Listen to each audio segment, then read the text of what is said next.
Hello to my very first Game Over Show review. This is on Karma City Police. It is a sponsored video by Ratalaika Games. So thank you for the sponsor. And jumping right into it, this is a dispatching game. You play a police officer who has been assigned to not be a police officer, but actually be a dispatcher, which is a different angle than what you're normally seeing. And you start the game with a little story and you do shifts in your computer room, and there's 3 calls to each shift. As you can see now, I am asking the person questions about their current situation, and they'll tell you about it. Pay attention to the stress meter. There will be prank phone calls, unfortunately. It's just how it goes. And there'll be calls that seem like pranks that are much, much more serious than what you would think. And your job basically is to send the right kind of stuff to the right call.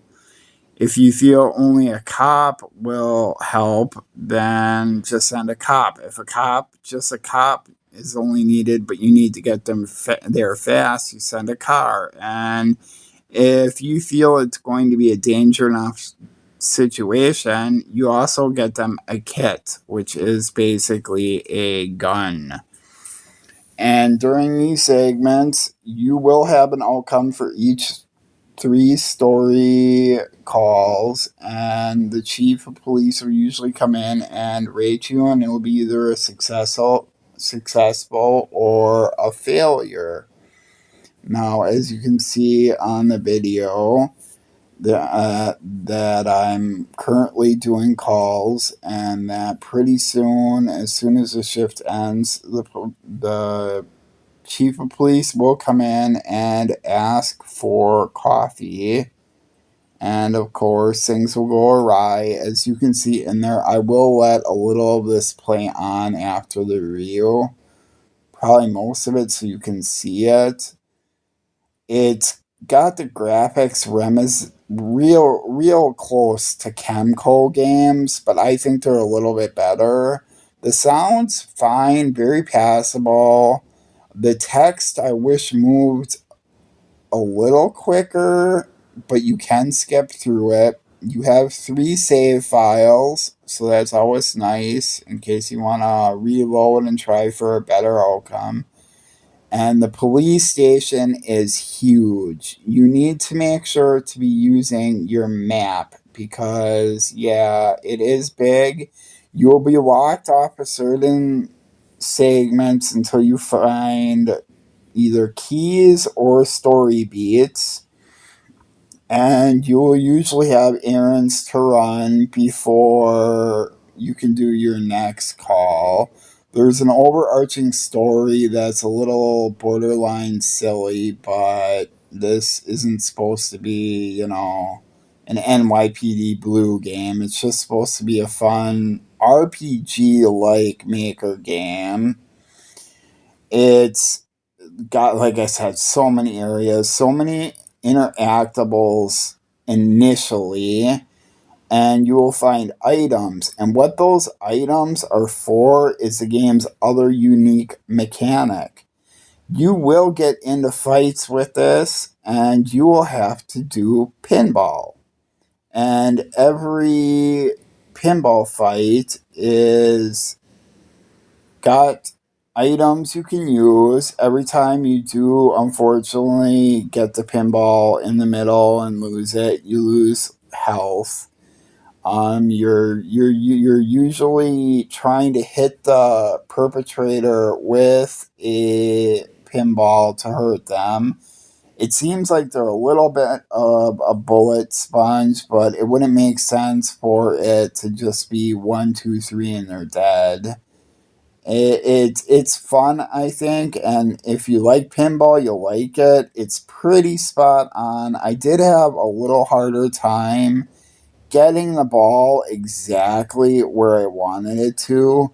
You will, you'll be able to do it if you play pinball. If you practice, you'll be able to do it. You will have story segments in the actual police department too, and that's some of them almost seem like they were optional, that I was going in and seeing it. So there are optional story beats. There are trophies. I do believe that there's a hidden ending too. I'll have to cover that sometime. And yeah, like I said, without a map, it's kind of hard to tell where you're going. And there is an overarching story. I think the outside story is silly, but the main story of why you were called here, if it gets answered, might be decent, I think. I think there's something weird going on. And luckily, when it's a story segment, like where maybe I am in the video, I got the coffee already, so when the machine hadn't broke, so I just brought the coffee to him. But you have to do things in order, so you have to get another cup of coffee so that you can break the coffee maker. So then the police sergeant chief's door will open up. If you can't do anything, it won't open up. Other times I found it has. It's a little wonky sometimes with doing it. You also have dialogue choices while you're in the police station, which is nice. Altogether, I'm having a lot of fun with this. I like, if you like police games like I do, if you like pinball, you're in heaven.